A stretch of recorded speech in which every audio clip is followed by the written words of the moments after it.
Good evening, one and all. Welcome to yet another Saving Elephants live stream. The topic tonight, the kids are not all right, or the kids are all alt-right. Is there a danger that the right is radicalizing the kids, particularly young men?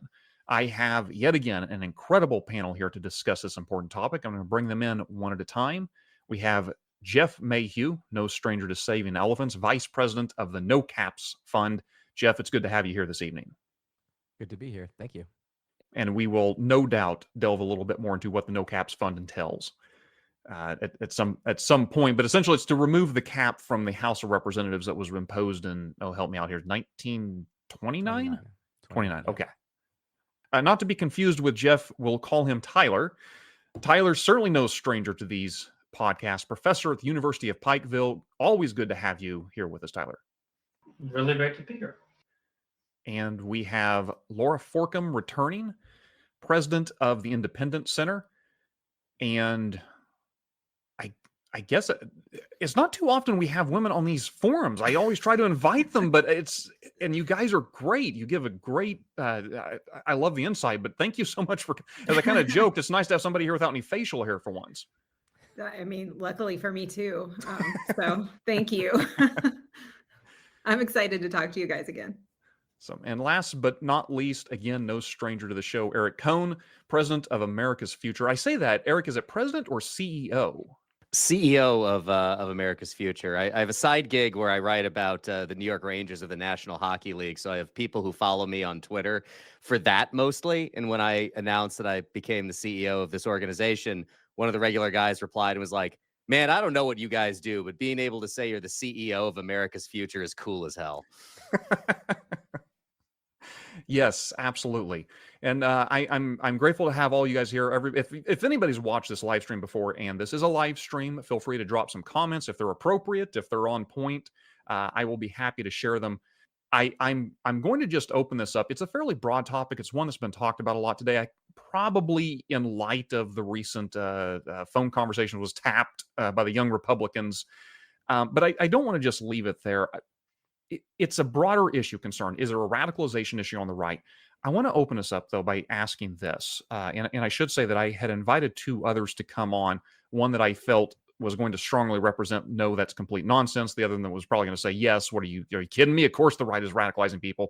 And instead, I think we might suffer from maybe too much agreement, and violent agreement, as Jonah Goldberg puts it. But I think we're going to have a really good conversation around this because it's a huge issue. I want to open with this, though. If you ask this question in most mixed company, it's a charged question. To even ask a question, is there danger of radicalization on the right? It seems like invites kind of a, well, what are you talking about? And then there's this sort of laundry list of all the ways in which the left has radicalized, and certainly Charlie Kirk's recent assassination being Exhibit A. So I guess I want to start here.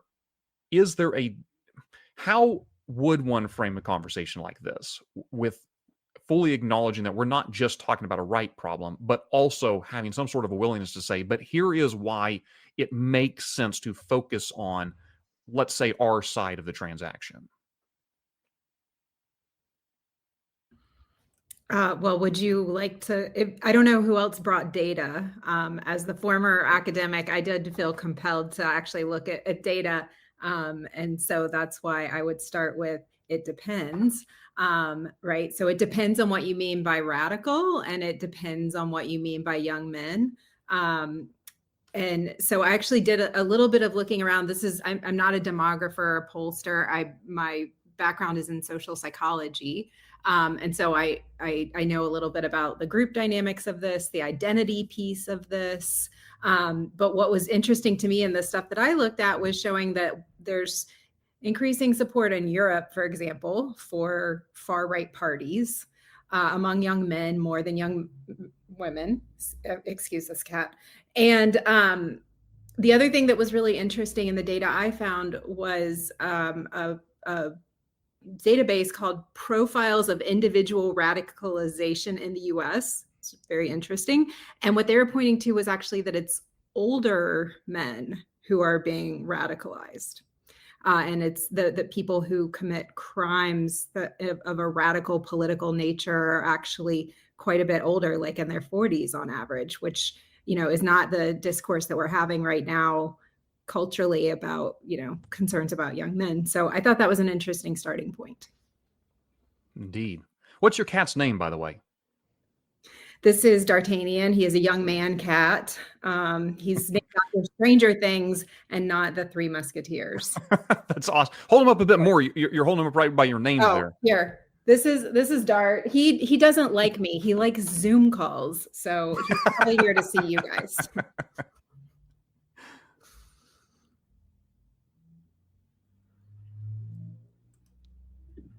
We have our first comment here from HotWax93. No stranger to these live streams. Thank you, HotWax. Responding to you here, Laura, maybe so, but what's considered far right in Europe is considered center right in America, and what's considered center right in Europe is center left in America. Mm-hmm. Well, and so another thing, that's a totally fair point, and another interesting thing about that data is that they're looking at either voting behavior or like consideration of voting behavior. And so we don't have that as a measure here. We can't, there's not variation in parties to test for. So that gets back to the question of like, what do you mean? How do we measure the idea of what does it mean to be radical? How would we know if somebody has that set of beliefs? And I think it gets back to the original point, I think, which is, it's hard to even have a conversation about this. And I think it's partially because the term radical or extremism is now just leveled as a critique of any argument you disagree with. Right. So we don't even know if somebody, right? Like this conversation has gotten so absurd. If everything is radical, then nothing is radical.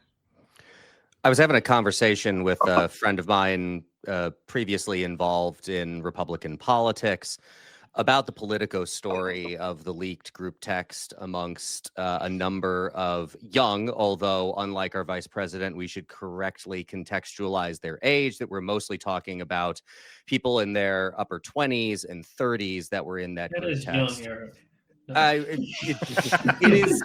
It is young, but not in the way that typically we mean young when we're having this conversation. But I want to, speaking of being in violent agreement, I'm in violent agreement with Tyler on that. Eric, you were the one that introduced me to the term geriatric millennial, which I've borrowed since yes, which I'm still resentful over, and not just because of all of the gray in my beard. So in having this conversation with him, a lot of the things that are being tossed around in the conversation about those people in the Young Republicans group text are like, oh, look at the Nazis, right? And his response was, Nazi has just become this cliche that is supposed to shut your brain down, that is supposed to stop you from thinking critically about anything. And, look, I have been involved. If you want to go back to my college days, speaking of what is young, Tyler, if you want to go back to my college days and like the beginning of the second Bush administration, I was a young person who was conservative on a liberal arts college campus. I have been called a racist, a bigot, a Nazi, a fascist, all of these kinds of things over the course of my life and career. So I agree with him up to a point. However, I feel that when your group text that is revealed includes things like, I love Hitler, you're kind of opening yourself up to the accusation of Nazi in this case. So I think that is probably the big story that's hanging over this conversation, is what was leaked about these people who are officials within a branch of the Republican Party. And much in the same way that Laura was trying to do, I think it's appropriate to define some terms here. I don't know about the radicalization level of young men on the right. I can speak about the radicalization, the shift in political beliefs and philosophical and ideological beliefs amongst, and this is a word I know that a lot of people hate now, but elites on the right, people who operate in organizations like the Young Republicans, people who go to prestigious law schools and to prestigious colleges, people who are now part of or heading up major nonprofit organizations or think tanks. There has been a shift in those people's beliefs. How radical it is depends on how you want to quantify that. But I think the thing that we're probably mostly talking about and are mostly concerned about, and I want to bring it back again to that Politico piece, is how do we differentiate between a sincere radicalization, the kind of thing that I think we'd be concerned about, and if you will, pardon my language for this, I don't know about the prohibitions on that in this program, but people who are just shit posting, people who are just saying provocative things online. Go back to the elder millennial thing for a second. What I think is unique about, I know Josh, you and I are in that same demographic together, right? What I think is interesting and unique about us as a micro demographic is that we grew up without the internet and without this technology, but Right. we adopted it at a young enough age that we are fluent and familiar in all of it. We are talking about people that A, do not know a world without the internet, and B, do not know a world without the current state of politics dominated by Donald Trump in particular. So I have in some ways a hard time quantifying what is actual radicalization and what is people who are play acting it. And I'll close the monologue just with the note that there's I think a lot of what I've observed over the last 15, 16 years is a problem that it's a tit for tat kind of thing in the way we're doing politics now. After a while, when the ends justify the means become ends in and of themselves. People enjoy what they are doing for the purpose that they're, for the doing of it, not just for the end they claim to be going for. And I wonder, as I look at some of those young Republicans that are in that Politico story, if what happened there is, we've already had one Jonah Goldberg reference, but the quote that he's now want to give about rhetoric, that it's the art of exploring what men believe they ought to believe.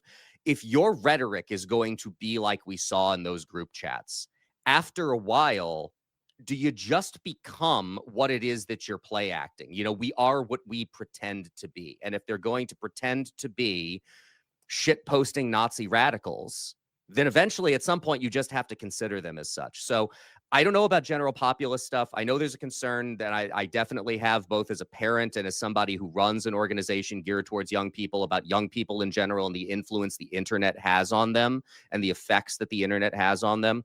But I can say that I do have pronounced concerns about radicalization amongst young people in elite circles that exist on the political right and on the political left, for what it is worth.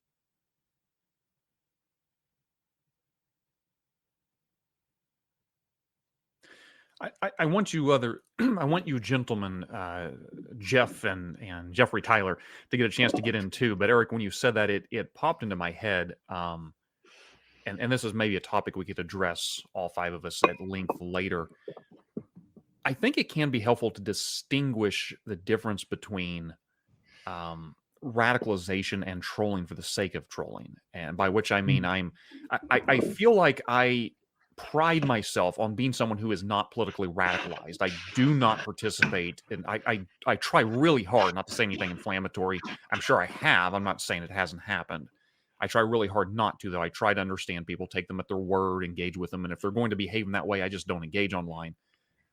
On the flip side, I kind of like trolling, or at least I like some things out there that are clearly, okay, this is here to evoke some sort of, this is pissing people off in a way that's kind of funny because, they don't get the joke, if you will.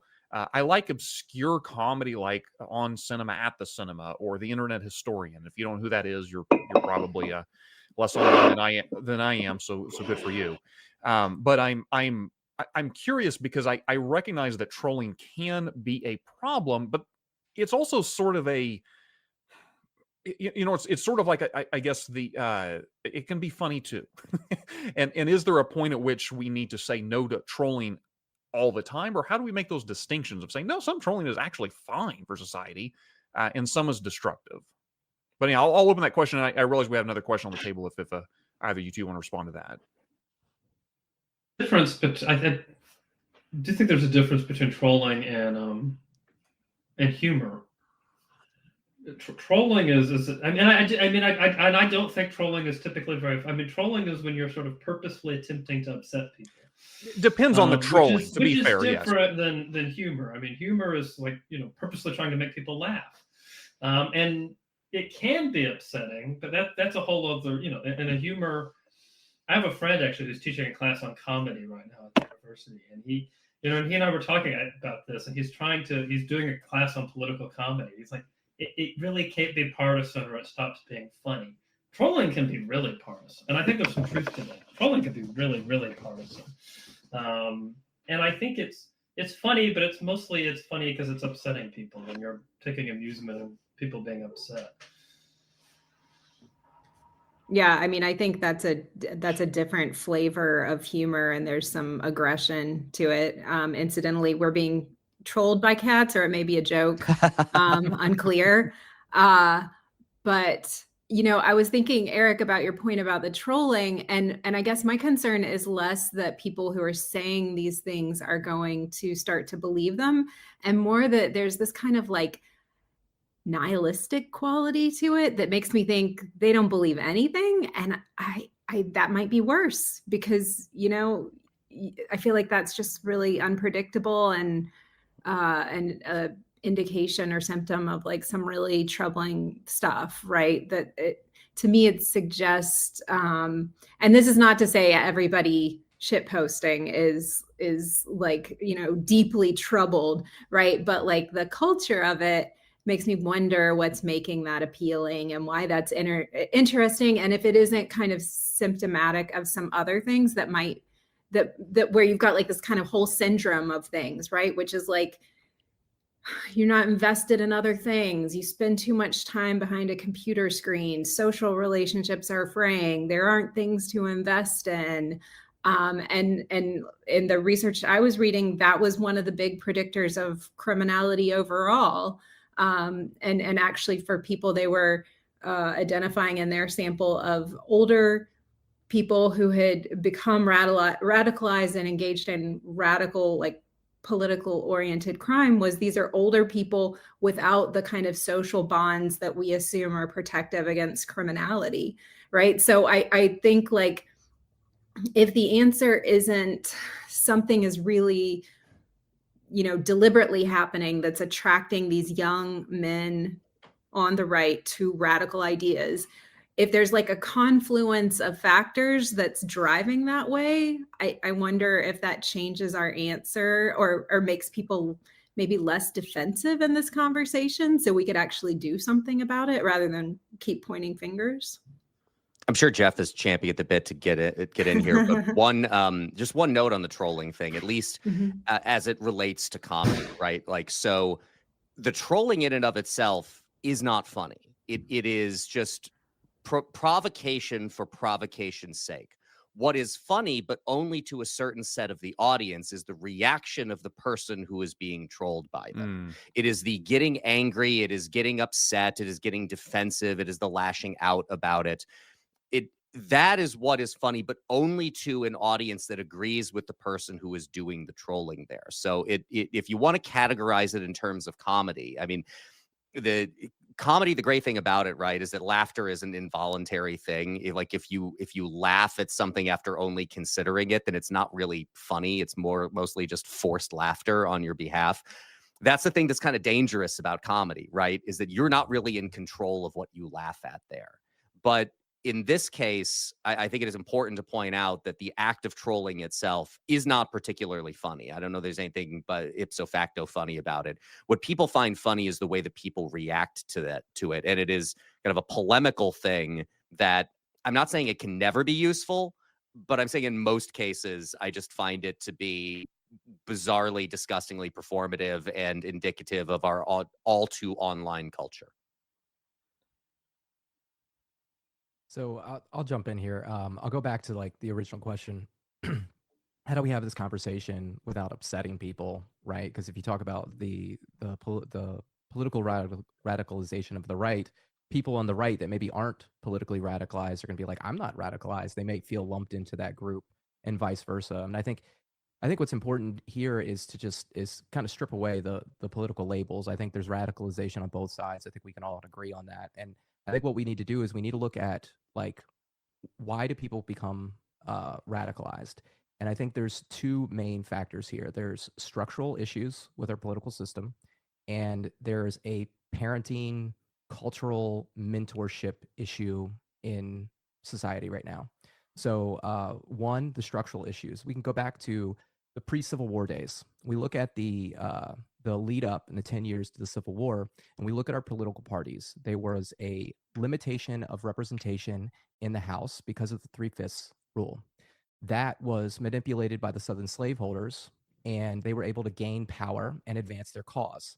What this did is it allowed radicals on both sides of the political aisle. Eventually, the Whigs were destroyed, the Republicans came about, and the radical Republicans, the abolitionists, kind of took control of that party. They were radical Republicans or radical abolitionists like William Lloyd Garrison, who believed that the Union was founded on, slavery, and that the Constitution should be abolished to get rid of slavery. And there were other, radical Republicans. I mean, Lincoln was called a radical, but he was really more of a moderate in that case to kind of save the Union.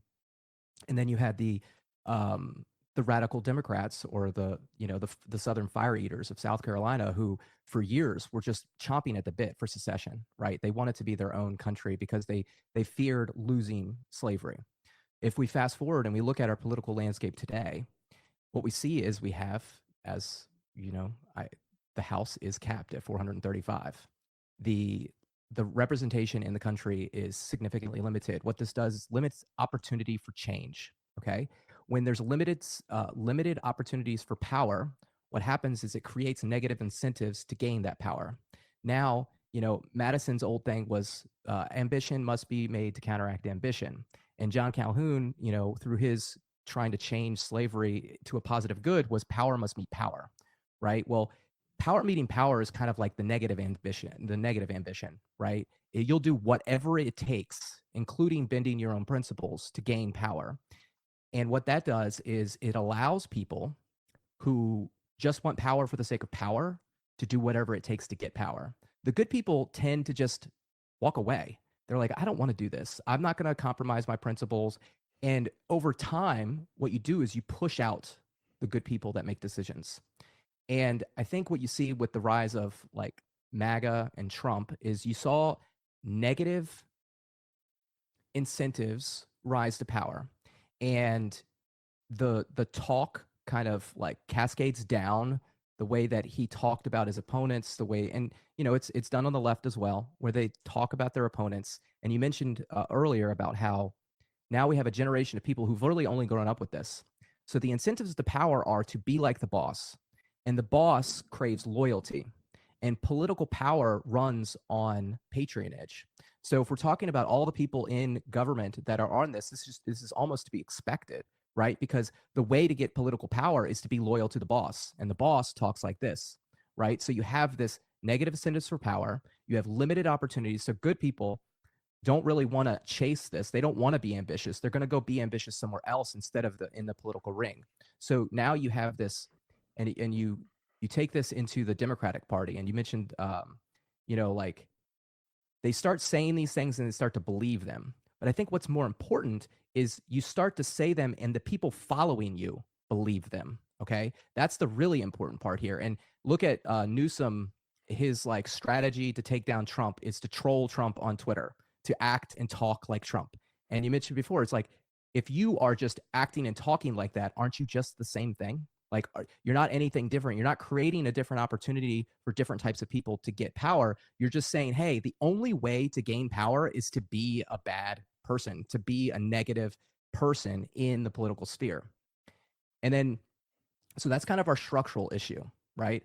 I think that the other thing is the parenting and mentoring. And I see this on a local level, with schools. Parents are busy, they're stressed, they're frustrated. There isn't a lot of help out there. I think the world is kind of centered around, I'm not to say this negatively, but it's centered around single people, right? It's like everything is centered around entertainment and doing all these things. And if you're a parent, there's not a lot of places that you can go that are family friendly. Everything caters to the dollar, right? And sex sells, violence sells. I take my kids to a Halloween or to King's Dominion in October, not knowing that it's going to turn into a scare fest, and then like I'm the bad guy because I just want to take my kids to an amusement park. You should have known. And it's like, well, they're 8, like can't we just have a fun place? Like, why does everything have to be adult, And I see this in other realms too, is like parents are afraid to parent they're judged by other parents. They're for instilling discipline. There's lack of mentorship. I mean, I see this in local churches. I talk to pastors and stuff, and myself, as I change careers, have been looking for mentors openly, asking for them in different areas, and I'm repeatedly told it's like there's just not a lot of people out there doing it. Even in places that you would expect to see it, like a church. I hear it's not a thing that's done. You kind of just got to figure it out on your own. And I think that the shit posting, the incentives of social media, really like it kind of just it ruins the whole thing, right? Like they're the loudest voice is the one that wins. So back to the ambition or the power, it's like if you want the power, if you want to be ambitious, this is the way to do it. And you've got to have power to make change, right? But then if you gain your power that way, then did you actually make the change? So I'm I think we're up to now 3 Jonah Goldberg quotes. He talks off, and this was not his original quote, but is where I've heard it from. It says every generation is every generation is invaded by outsiders. We call them children. Words to that Barbarians, effect. yeah. Or, Hannah thank you. Arendt. Yeah, thank you. I appreciate that. Hannah Arendt. Barbarians, think gets it a little bit more to the point.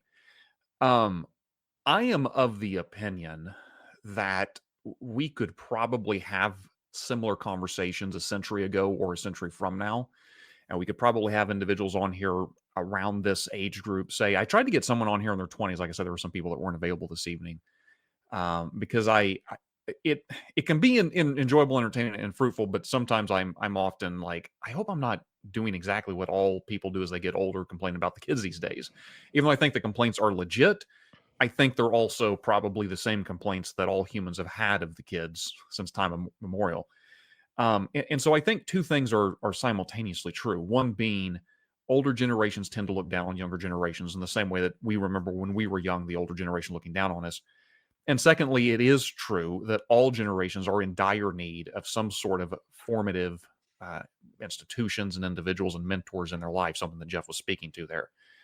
And so I guess I'm wondering, Tyler, you're a professor. You see, I guess we'll call them kids, certainly younger than the millennials these days. Most professors do. And sometimes the kids, I mean, one kid came into my office and he said, I need a grown-up's opinion. I was like, well, okay. Fair enough. I'll give you an opinion, and then I'm going to point you to the psychology department. That you either work with or have a pulse via your work or the fact that your parents yourselves probably have a greater pulse than I do on this generation that we're talking about. Although, Laura, I think as you've correctly pointed out, in some cases we're talking about people in their 40s. We're not just talking about air quotes the kids these days. So I guess I'm wondering, because I think humans proper are always in danger of losing the next generation through lack of formative character traits.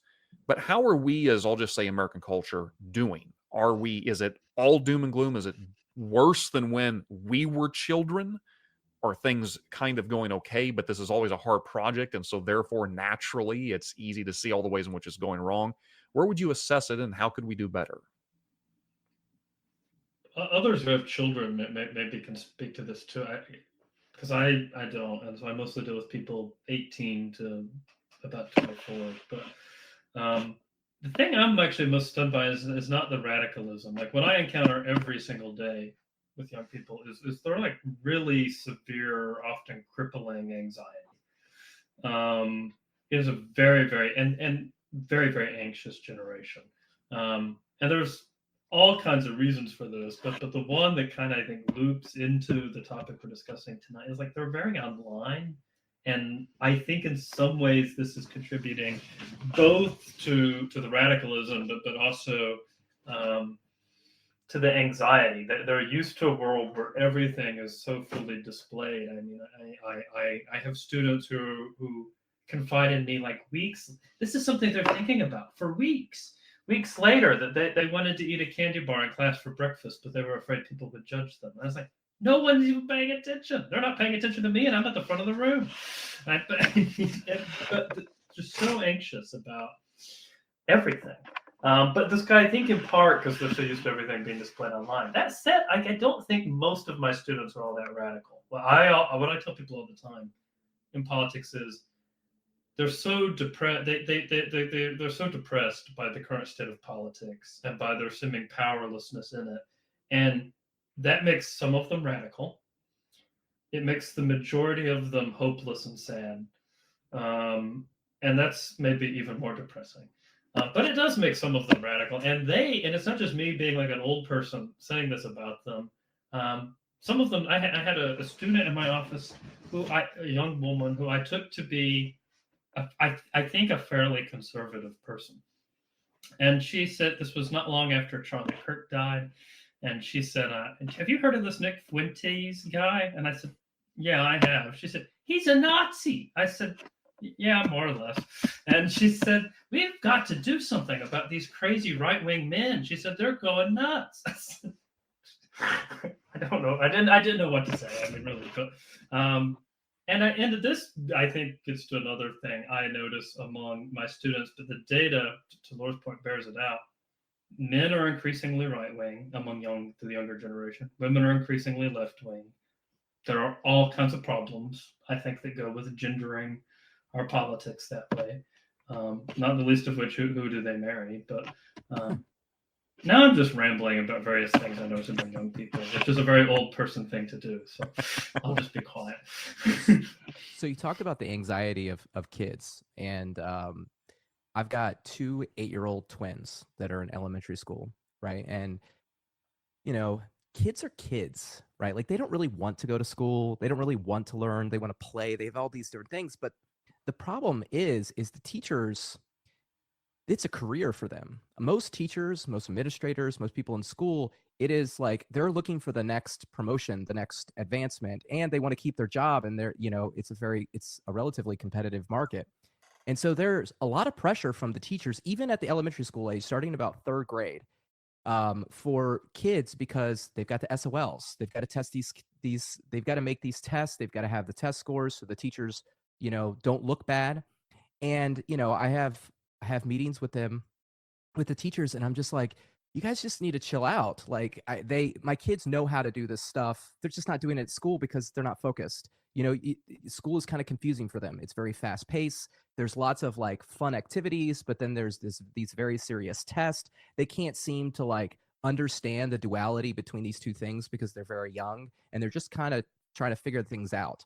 Right. And I went through this with my older kids, who are now, my middle-aged kids are 15 and 16 years old. My son was the same way as one of my daughters right now. The teachers were constantly trying to like create special plans for him. And I'm like, you're just making more pressure on this kid. And it's just like, just let him be a kid. He'll figure it out. And sure enough, he did. He's an AB student now, captain of his cross-country team, really, bright kid. But at 8 and 9 years old, he was starting to think he was stupid, right? Because of all the intervening that the teachers wanted to do. I say that they're looking for a job. I don't mean to say that is their only, ambition in this situation, but I think that sometimes they get lost in this fact of like trying this equality, making sure kids don't get left behind, and trying to, they're putting pressure that's just unnecessary for kids. And it follows them throughout, because if you're one of the advanced kids, right? Like maybe you're advanced in 3rd grade, you get really good grades, you're doing great, you're on this fast track to college, right? Now there's pressure to do more. They start talking to you about college in 8th grade, right? Your freshman year of high school, there's hey, SAT preps, you got to do really good on this. And my oldest son, who's now 22, I interviewed his girlfriend, who at the time, right out of high school, and she talked about this, like how much pressure she felt and anxiety she felt starting in middle school because of the test and the grades. And I just think that like it just carries with the kids, and it's almost unnecessary, because there's enough pressure in life once you get to actually life and being an adult and carrying the weight of the world on your shoulders. I don't think there's necessarily need to press it down on the kids so early on. Just very briefly to this point, it is amazing how much of my time I spend trying to convince a student that a couple of B's is not the end of the world on their transcript, and they can get in to a good law school or a good graduate program or whatever it is they want to do. Yeah, Tyler invoked, I think unintentionally, Jonathan Haidt's book, The Anxious Generation, which, I have an almost 15-year-old and a 12-year-old. And when I read that book, I think I said to myself, like, I think I agree with about 65 to 70% of this. Like, I'm on board with Jonathan Haidt's thinking on about 65 to about 70% of this. I think about now, I think I'm about up to 85% on all of it. And, going back to we don't pick the time that we're born into, neither do our children. And the time that my children were born was a combination of two factors, as I see it. One, it was me at my most techno-utopian, which I am just not anymore. I am not a techno-pessimist. I am not a Luddite by any stretch of the imagination. I do not want to smash all of the iPads. I've been saying for years on the podcast that I hosted for the Acton Institute, whenever topics like this would come up, is that we have to remember that in the great scheme of time, we have been living with like the internet and this kind of technology for not even the blink of an eye. And we have just not, as a species, adapted to it yet, the way that we had to adapt to all kinds of other technological innovations, from the printing press to the telegram to the radio to the television to automobiles to any kind of major technological advancement. That is cold comfort to people who are dealing with real consequences of what goes on the internet. And I am open to the argument too that the internet is different both in kind and degree and pretty much in any other way you can quantify it, because we are just, I don't think, meant to be connected to that many people, to have connections to that many people, right? The idea that familiarity breeds contempt is absolutely true. The old leftist notion that I would hear on college campus when I was there about if we just increase our understanding, we'll all get along. It's like Turks and Greeks understand each other really well, and Turks and Guatemalans don't know anything about each other, and they don't fight any wars. So that in of itself is not exactly an answer. The other factor was just the advent of devices like iPads and the availability of them as a substitute for a television and as a babysitting tool for when my wife and I wanted a break. And if I could go back in time and do a lot of that stuff again, I would. But also, it is not just we got it wrong, so we must surrender to all of it now. So like the hard thing that you have to do is, but my wife and I have realized, is that we set bad examples for that too, right? We'll have something on the television. I'll be watching a hockey game and I'm doom scrolling Twitter at the same time. And my wife is watching something on an iPad and playing a game on her phone. It's like, we need to stop and back off of all of this and set a better example for all of it. The other point that I wanted to make on the way that kids age and all of this, they're growing up in a different environment than I did. Again, at the time that I got to college, it was like the nadir of Napster. Okay, so it's a different internet era than we are currently in. But as I think about myself and my own evolution on these things, if you would have asked me in my mid to late 20s, almost any political public policy question, I would have had a very quick, very clear, very ideologically rigid answer for you to that question. I'm now 43. And I know this exhausts a lot of people, but almost any question like that gets put to me now, the first words that come out of my mouth are, it's complicated. Because almost everything in life is. And you do not have an appreciation for that except with getting older. And the part of this with how much do we have to worry about these radical kids? I don't mean to compare these two in terms of a level of insidiousness. I do think that, actual Nazi ideology is much worse than libertarianism by orders and degrees of magnitude.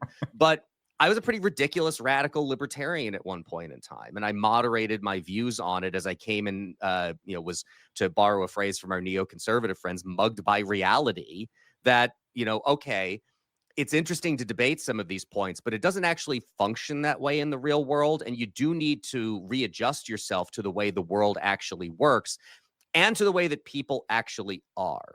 I just was at a dinner for a group of objectivists, people who are followers of Ayn Rand's philosophy. I love Atlas Shrugged, and in the same way that That is the most pretentious name of any belief system, the objectivist. Yes. But like Atlas Shrugged is an incredible novel, and I'm grateful. And I say in the same way that the golden age of science fiction is 12 years old, like the golden age of Atlas Shrugged is like high school and college. And my problem with that as a philosophy is that I think Rand is just wrong about human anthropology. I think she just gets human beings wrong. She writes about how she wishes they were, not about how they actually are. So I think we need to actually think about that. And people do evolve and change. There are going to be there's an irreducible number of people who are engaged in this kind of crap online, saying things like, I love Hitler, and making Holocaust jokes and doing all of that, who either actually believed it from the start or evolved into believing it because you just talk yourself into it over time. If you pretend to be something long enough, eventually you become that kind of thing. There are a lot of those people too who I think are going to look back on this and are going to have essays to write either in their minds or for other people about how they evolved out of all of it. And the last thing I will add is what makes me sad for this generation. And we were, again, as like an elder millennial, just on the edge of all of that, is all of the idiot things that I did in high school and college, for the most part, were not documented online. Mm-hmm. And for them, it is. There is going to be a permanent record of all of this stuff. And I think from a political perspective, we need to find a detente there, not a none of it matters. It can contextually matter, but there needs to be some kind of a detente on people will have done things that people who are young have always been doing and shouldn't be necessarily held accountable for the rest of their life for all of those things. But in any good narrative like this, you need to give the pivot point. You need to give the I changed and why story. And that's what's going to be important for some of these people, because we don't want them to end up in that internet schema of you say something that's racially insensitive or wrong, and if it was a friend of yours, you would pull them aside and you would say something like, that's really not cool. And you do that because they're a person and you know them and you love them as another person, and it's in real meat space, right? You do it online and you get descended upon by two groups of people now. One group that wants to excommunicate you from polite society forever, and another group that says, no, you're right. Keep going with that thought. Mm-hmm. And neither are good and neither are helpful, and they can only be interdicted by people in real life who actually care about those people. Yeah. I wanted to I think touch on that in a point that actually I think Jeff and Tyler both briefly referenced, but we didn't directly talk about, and that's the idea of like what projects are actually available to these kids. And I think, the real question, and I see this as a parent, is like, what is available for my kids to direct themselves and do and feel that they have agency over? And there's very, very little. A lot of it is online. And I think this is a function of family life and modern life that feels tenuous, right? Like you have two working parents.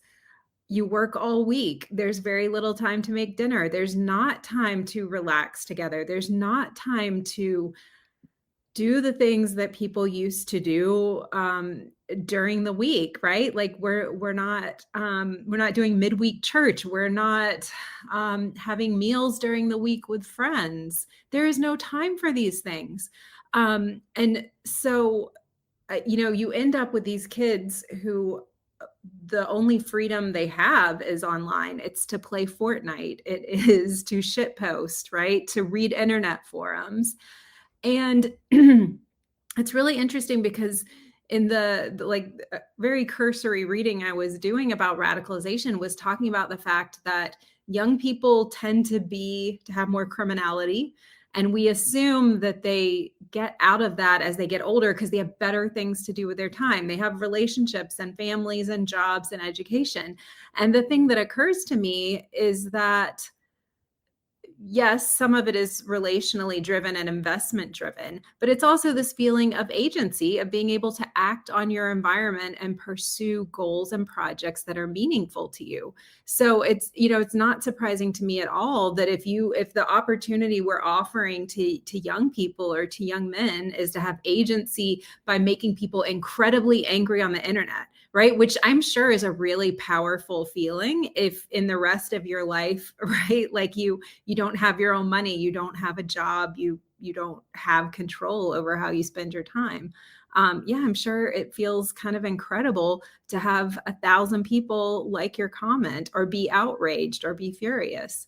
So I think the bigger question I have is like, how do we return agency to young people? Because I will tell you, so my oldest kid is 13.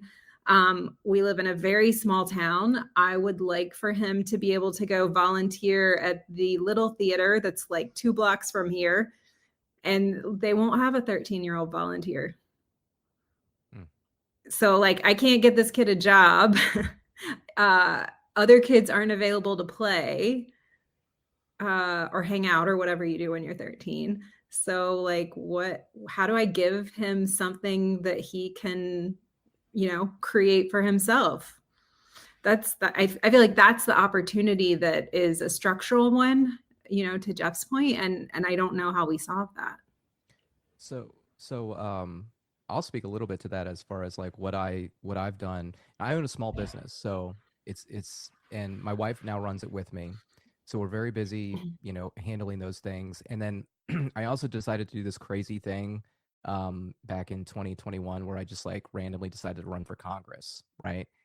Which totally like upended our like family structure. The kids had football and baseball and soccer and dance and all this stuff. And then all of a sudden dad was out knocking doors every day, And during that period of time, it would have been really easy for me to like let my kids just, because I felt really guilty about the fact that I took all this stuff away from my kids. If I'm being honest with you, is like, I felt like I was being a bad parent because I stripped my kids of this childhood that I really liked. I just moved into this house, which is the neighborhood that I grew up in.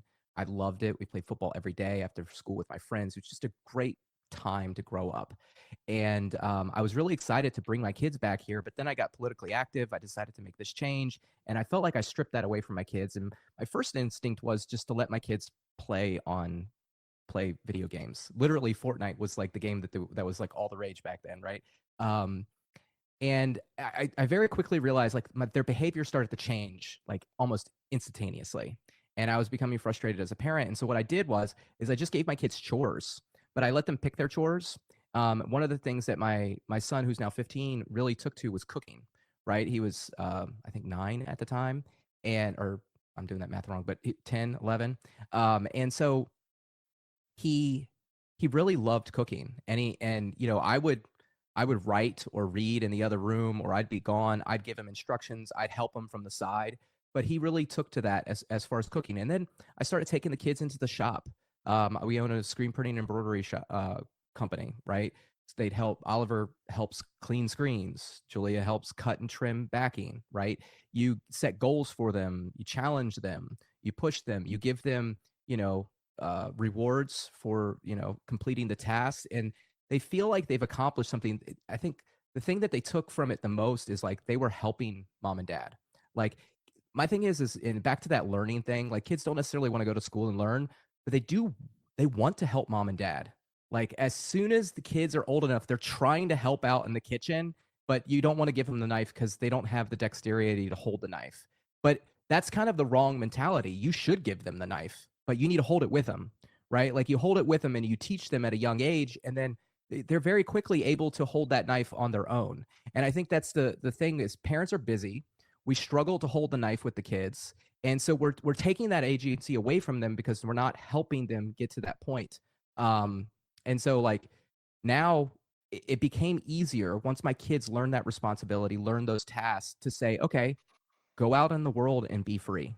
Like just go, like find your friends, go. I trust you, right? I trust that you're going to make the decisions. I trust that you're going to come home. I trust that you're not going to get into the wrong car, because those are all fears that we have. The world is scary and we watch it online all the time.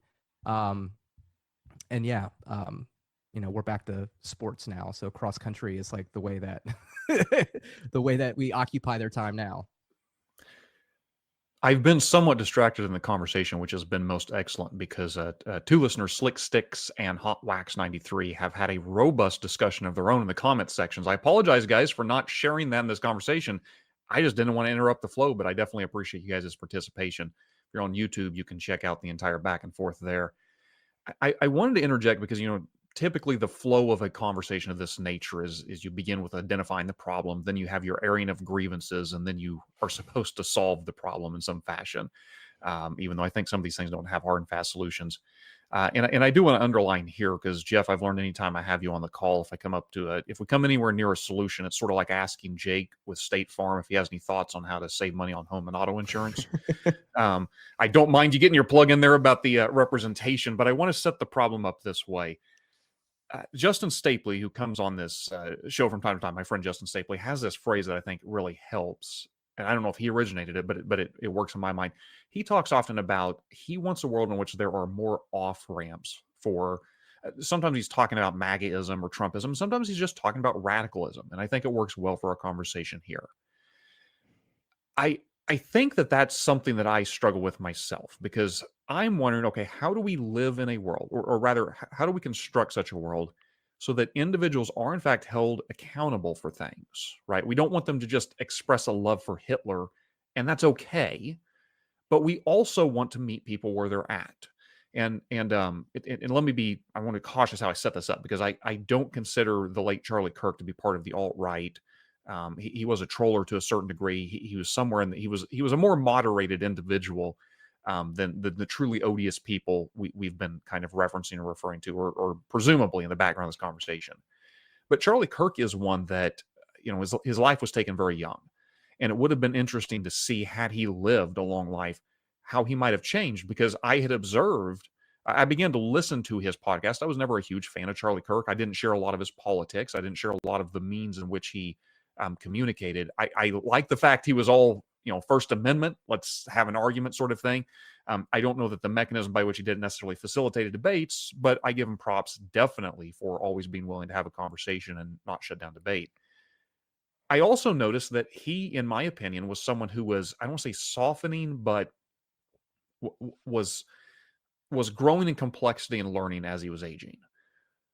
And he was never someone I agreed with. But the Charlie Kirk who died recently was a very different Charlie Kirk than 10 years prior.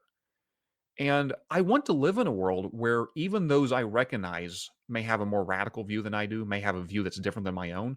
I want to live in a world where there are off-ramps, where they can step closer to my position, and I don't denounce them as a Nazi or radical or somehow hopeless.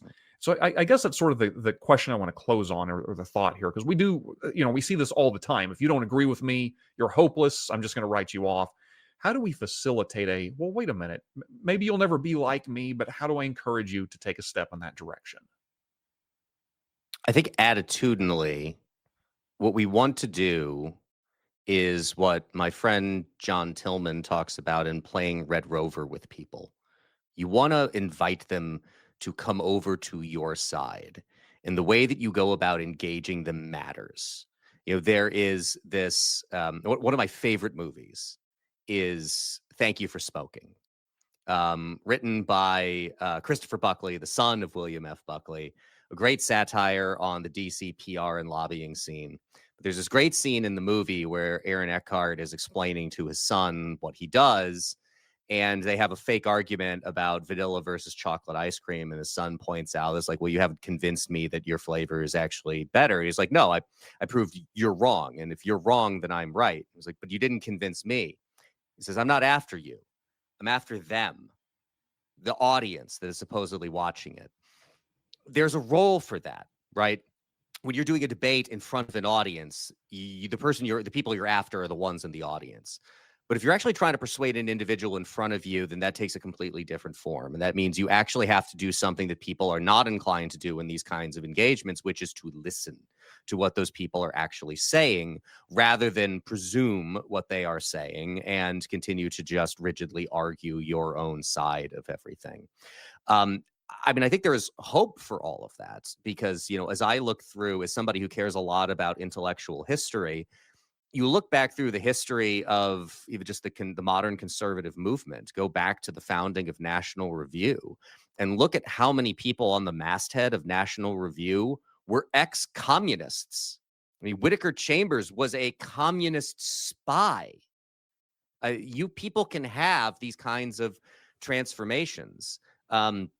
Even like one of the actual, but before he went and sadly passed away recently, although after a long-lived life, David Horowitz, go back and read Radical Son, his autobiography. I mean, this is a guy who went from being dyed-in-the-wool Marxist to being a conservative. People can change like this.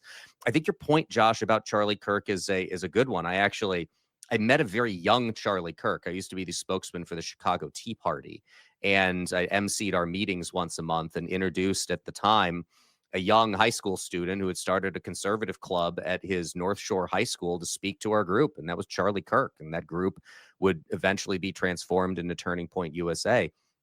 I am with you in that I was not a huge fan of Charlie's project. And I think for the sake of this conversation, we kind of need to set aside the partisan part of his politics. But you are right about the evolution that his message became, especially close to the time that he was assassinated, a lot more focused on, go to church, get married, have a family, live a good life. Right. Which I think should be an unobjectionable kind of message that you can impart to people. I think it's good that he was imparting that message. I think that he was good that he was trying to head off the rise in anti-Semitism that is happening on both the right and the left, but recognizing that he had an audience on the right in particular and that he could really lay down a gauntlet on that one. I think we need to stand up and make arguments. I think that we need to actually engage people for the purpose of trying to persuade them rather than just trying to prove that you're right about something. And we also need, as a political culture, to get beyond this habit that we have, that when somebody who disagreed with you now agrees with you, you should say welcome. You should not say, why weren't you with me back then? It does not matter that they were not with you back then. You need to welcome them when they do show up with the correct, what you believe to be the correct opinion on something. You need to engage them that way. And to close, we've been throwing the word kids around rather willy-nilly here. We have talked, I think, about kids as young as Jeff's 8-year-old twins. We have talked about kids as old as the vice president's definition of people who are in their late 20s and 30s and who run Republican political organizations. I will say for kids, quote unquote, age 22 to 40, who are looking for a kind of project, who are looking for professional advancement and to refine the skill sets that I think will serve them well through the course of their life, who are looking to learn more about classically liberal ideas. There's this great organization called America's Future that helps provide a professional and a social network for those people, as well as great fellowship programs that provide skill training in all kinds of things, from writing an argument in 750 to 850 words that can be persuasive to people, to leadership, grassroots organizing, and marketing. So go check us out at americasfuture.org. How is that for a great product plug, Josh? That's excellent. I was expecting Jeff to get there first, but you beat him to it. Good job.